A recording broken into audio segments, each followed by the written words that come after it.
Bonjour à tous et bienvenue dans notre rendez-vous, l'émission du business, du mindset et du bien-être. Et de la Alexandre bonne humeur. Carassa, je vois que vous rigolez beaucoup aujourd'hui. On est de bonne humeur, on est de bonne humeur. Comment ça va? Ça va et toi, très bien? Parfait. Alexandre, aujourd'hui, on a le plaisir d'accueillir Émilie Jouteux de l'agence Blue Risk. Bonjour Émilie. Bonjour Virginie. Bonjour Alexandre. Bonjour. Comment vas-tu? Ça va bien, écoute. Bon, ben parfait. Avant d'en découvrir un peu plus sur toi, je te propose ceci. Alors, Émilie, est-ce que tu peux... Alors, peut-être qu'on va dire déjà qu'on se connaît par le biais des FCE, les femmes chefs d'entreprise de Toulouse, que l'on embrasse d'ailleurs.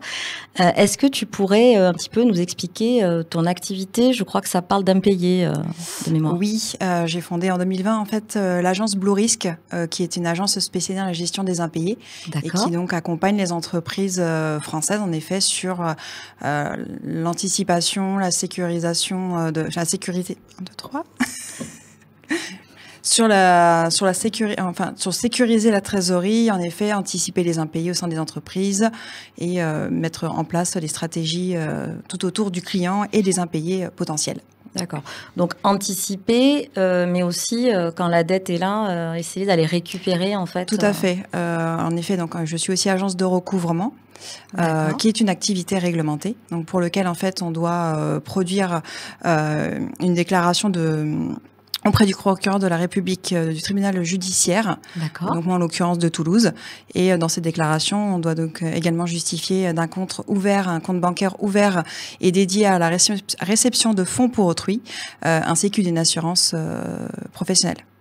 D'accord, ok. Alex, tu connais un petit peu, toi, les sociétés dans le recouvrement? Dans le recouvrement, alors personnellement, non, heureusement, mais c'est vrai qu'on a pu... Est-ce qu'il y a une recrudescence, surtout que vous êtes arrivé au moment du Covid, si je me trompe, au niveau des dates? Oui, tout à fait. Vous tombez en plein dedans. Exactement. Alors en effet, moi je tombais en plein lors de la création de l'entreprise, c'était en plein Covid. À quelques jours près de mémoire. Oui, en fait, on a été confinés une dizaine de jours après la création, donc ça a été un peu plus particulier pour moi puisque tout était au ralenti, que ce soit pour la déclaration, pour l'ouverture du compte à l'époque en tout cas. Maintenant, heureusement, il s'est passé du chemin, mais il s'est passé aussi d'autres activités, d'autres actualités, et surtout, en fait, à aujourd'hui, c'est vrai qu'on a une recrudescence plus prononcée sur les liquidations judiciaires par rapport à d'autres procédures collectif qu'il existe à aujourd'hui. Il existe aussi le redressement et la sauvegarde. Et du coup, en effet, on a des difficultés plus prononcées également sur le recouvrement des créances. D'accord. Alors, plus précisément, comment ça se passe un peu si on a besoin, effectivement, d'aller récupérer une créance? Comment est-ce qu'on peut te contacter? Et quel est, j'ai envie de dire, le process de ton accompagnement? Alors, avant de me contacter, déjà, je donnerais déjà un conseil, si je peux me permettre. C'est déjà que les gens fassent déjà une première action de relance, déjà une mise en demeure, un courrier, vraiment quelque chose d'officiel. Et après, s'ils ont pas de résultat, de réussite à ce stade-là, qui reviennent vers moi en effet, et moi je vais prendre en sorte leur dossier en fait en demandant certains justificatifs, puisque dans mon activité on a comme une obligation à ce que la créance soit justifiée, liquide, exigible, certaine, c'est-à-dire qu'en gros il n'y a pas de litige, que les devis sont bien signés, voilà, qu'en fait on va pas faire du recouvrement abusif, d'où aussi notre assurance. En l'occurrence. Donc du coup, les personnes doivent nous adresser l'ensemble des documents et moi, suite à ça, je fais une mise en demeure de payer qui est notre première action régie par un décret qui est obligatoire. D'accord. Et déjà, ça peut être dissuasif, je suppose? Parfois, déjà, cette première relance va dissuader et va faire réagir rapidement certains. D'autres non. Là, c'est très aléatoire. Et qui sont tes clients? Sans les citer, bien sûr, mais est-ce que tu as des secteurs particuliers? Des TPE, PME en France. J'avoue que j'ai des clients un peu partout en France. Alors, j'aime bien quand même avoir le secteur Occitanie, Nouvelle-Aquitaine, mais au final, j'en ai aussi sur la région parisienne, sur l'Ouest. Enfin, voilà, j'en ai un peu partout. Alors, ça va être des entreprises, une menuiserie, par exemple. Ça va être une société de téléprospection. Ça va être des agences de communication. Au final, c'est assez large. Ça peut être toutes les TPE, PME, sociétés de logistique également. Voilà, c'est assez large. D'accord. Est-ce que, justement, je me posais la question, il y a eu un avant et après Covid, beaucoup de gens se sont lancés dans leur entreprise, ont plutôt délaissé le salariat, parce qu'aussi, ils ont eu beaucoup d'influenceurs le demander, un président de la République aussi le demandait. Est-ce que c'est pas aussi du fait qu'il y a eu plus d'entreprises qui se sont montées, que fatalement, il y a eu plus aussi d'impayés, et parce que des entreprises se sont montées sans avoir la connaissance peut-être, ou la trésorerie qui va avec.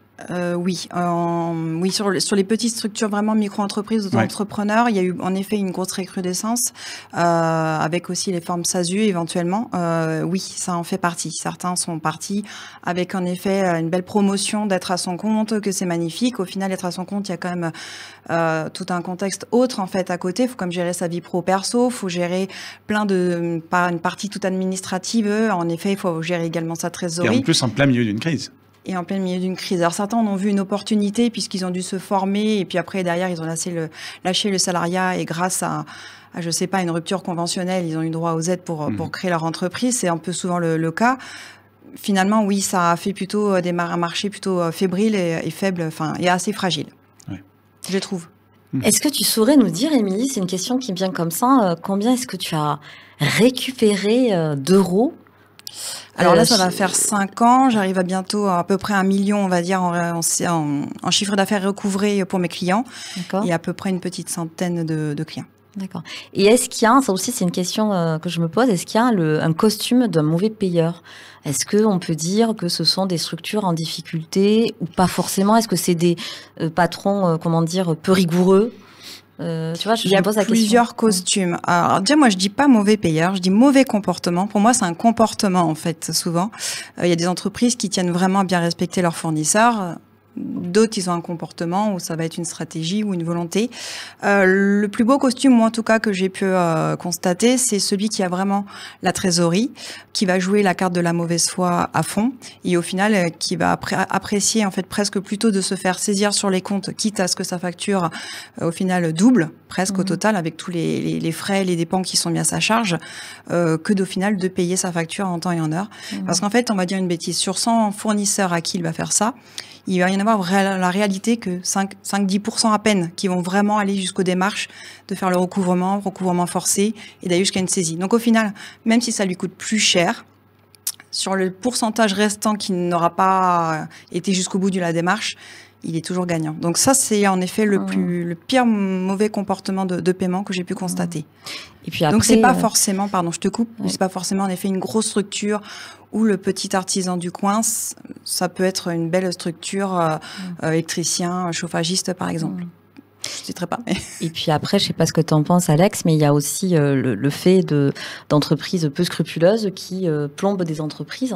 Ça m'a toujours interpellée en France, qui les ferment, qui laissent les créances couler, qui parfois mettent sur le carreau aussi des collaborateurs qui disparaissent et qui remontent aussi une structure. Il y en a beaucoup.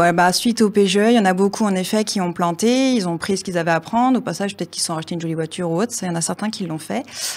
Sur la place toulousaine, il y en a 2-3 qui l'ont fait. Voilà, je les note. On a des connaissances communes, mais on taira leur nom. Mais voilà, on taira leur nom. Mais par contre, en effet, même presque limite le lendemain, il y a la structure était remontée avec juste une lettre différente dans le nom, par exemple. C'était assez, c'est assez.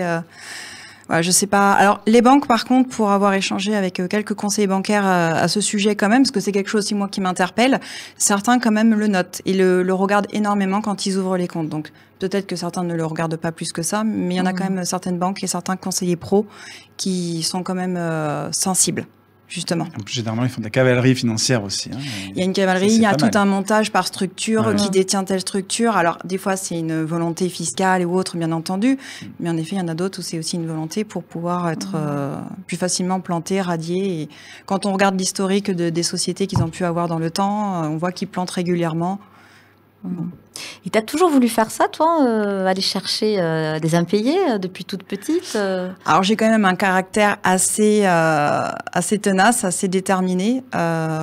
Pugnace pugnace. On me l'a dit il y a pas très longtemps, justement. Donc oui, sur le coup, je l'ai mal pris parce que j'ai regardé la définition pour être sûre de bien comprendre le terme. Et après coup, je me dis oui. Jusqu'au boutiste. Jusqu'au boutiste. C'est-à-dire que tu lâches pas, quoi. Ouais, je peux vraiment être une vraie pète noisette, si on peut dire le mot. D'accord. Okay. Donc oui, j'ai même harcelé ma mère quand j'étais en 3e pour avoir mon premier portable. Au bout d'un mois où je l'embêtais tous les jours, c'était vraiment du harcèlement. Là, pour le coup, on n'était pas trop dans du recouvrement. Et au bout d'un mois, elle a quand même lâché l'affaire et elle a fini par craquer. Enfin, j'imagine pour l'argent de poche aussi. Si t'avais pas l'argent de poche, tu relançais? Non, là pour le coup, non, j'avais pas d'argent de poche. Et dès que je sortais, elle me donnait ce qu'il fallait, mais c'était tout. Non, pour ça, bizarrement, non. Bon, ça va. Un petit conseil, peut-être? Un petit conseil que tu donnerais aux gens qui nous écoutent. Un petit conseil, d'utiliser déjà, lorsqu'ils font des relances, d'utiliser des voies de communication professionnelles, c'est-à-dire, je le rappelle, mail, courrier postal, un recommandé. Pas de messages sur WhatsApp. On évite les WhatsApp, les Facebook, les Messenger et tous les autres outils, voilà, Snapchat, voilà, tout ça pour moi, c'est d'ordre plus personnel ou autre. Et puis c'est surtout que derrière, après, quand on va en fait en procédure judiciaire, moi j'anticipe toujours malheureusement un tableau noir. Et si on devait vraiment aller dans une stratégie, aller au judiciaire, on l'utilise, mais franchement, c'est pas l'idéal. Donc, oui, voilà. Parce qu'on peut quand même l'utiliser. Et puis il y a aussi une image aussi professionnelle en fait de relance. Même si on relance, ça reste un acte commercial, un acte de communication qui est professionnel. Donc on l'est jusqu'au bout. Peut-être que les clients l'utilisent plus quand c'est à titre perso, quand on mélange un peu le côté perso et les affaires. Si on connaît un peu le débiteur, le client, il faudrait qu'on fasse des courriers, quoi. À un moment donné, oui. Ça formalise un peu, surtout le courrier. Au final, le courrier papier, il formalise énormément. Donc, un recommandé, déjà, c'est pas juste un mail où on fait classement vertical. Là, quand même, le recommandé, c'est un papier. Je sais pas, il y a quelque chose quand même. Le papier reste, ça s'ancre, en fait. Et toi, donc, dans ton activité, tu fais de la prévention, tu relances également. Qu'est-ce que tu as comme autre activité? Alors, j'ai plusieurs activités. En fait, aujourd'hui, Blue Risk axe sur quatre thématiques bien spécifiques. La première, ça va être la formation. La formation autour de la gestion d'impayés, comment on relance, la gestion de recouvrement amiable, accompagnement sur le judiciaire, toute cette partie-là vraiment. Ensuite, il va y avoir après l'externalisation de relance pour les clients, où là, en effet, on a une vraie action aussi sur les délais de paiement. Puisqu'en fait on est quand même là pour anticiper les impayés et également gérer également la solvabilité et dedans il y inclut également le recouvrement qui est la troisième partie pour laquelle j'interviens, donc le recouvrement de créances qui est réglementé, et la dernière ça va être toute la partie accompagnement, conseil, stratégie, mise en place de process auprès d'entreprises et auprès des équipes. Oui, puisqu'on rappelle que tu es habilité et donc que tu peux aller jusqu'à accompagner tes clients devant des tribunaux. Oui, tout à fait. Oui, j'interviens sur tous les tribunaux de France, en fait, que ce soit tribunal de commerce ou judiciaire. Après, il y a toujours les huissiers et les avocats avec qui je travaille en collaboration, parce qu'il y a quand même une limite aussi de compétences. Mais en effet, tout à fait. J'accompagne vraiment sur aussi la procédure collective, quand il y a besoin. Voilà, quand une entreprise se met en redressement, quand il faut faire une déclaration de créance ou une requête en relevé de forclusion. Donc, c'est un terme un peu barbare, mais voilà. Tu peux le répéter, Alex? Impossible. C'est quand on n'a pas pu faire la déclaration de créance en temps et en heure. D'accord. Alors, si on veut te contacter, Émilie, où on peut trouver je suis quand même présente sur LinkedIn et Instagram, et j'ai également le site internet www.bluerisk.fr. D'accord, très bien. Il me semble qu'il reste une dernière question. L'agenda? Voilà. Donc tu expliques, Alex, comment ça va se dérouler? L'agenda, il y aura un agenda avec des heures. Il va falloir choisir des rendez-vous et il va falloir choisir un rendez-vous sur cet agenda. Donc, on va afficher peut-être. Derrière mon écran va s'afficher effectivement, tu as une série de rendez-vous que tu peux regarder sur le retour écran. Lequel choisis-tu? Le 11h. Rendez-vous de 11h. Ok, tu es matinale ou c'est avant le repas peut-être? Non. Non, parce qu'en fait je mange plutôt le matin. D'accord. Alors, la question, donc, Alex, tu la vois ou pas? Quel est l'objet ou l'accessoire qui vous accompagne tout le temps au bureau et qui vous porte chance?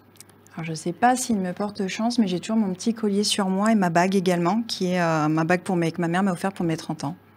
D'accord, donc ça c'est un peu ton porte-bonheur. Ouais, c'est l'accessoire que j'ai toujours. Enfin, j'ai toujours deux bijoux exactement, celui-ci et celui-là, voilà, qui sont des bijoux famille. Et puis j'ai cru voir passer sur les réseaux sociaux aussi un petit compagnon qui t'accompagne, me semble-t-il. Oui, j'ai aussi un bébé corgi encore. Voilà, donc il y a un peu ton assistant, j'ai l'impression. Ouais, c'est toi qui l'assiste peut-être. C'est plutôt moi qui l'assiste dans la gratouille et dans la sieste. Je sieste pas avec elle, mais en tout cas oui, elle est assez pot de colle. Bon. Très bien. Merci beaucoup, Émilie, d'avoir accepté notre invitation. Merci à vous, en tout cas. Et à vous, il ne me reste plus qu'à vous souhaiter un bon moment et je vous retrouve bientôt avec Alexandre. Et pensez à vous abonner, important.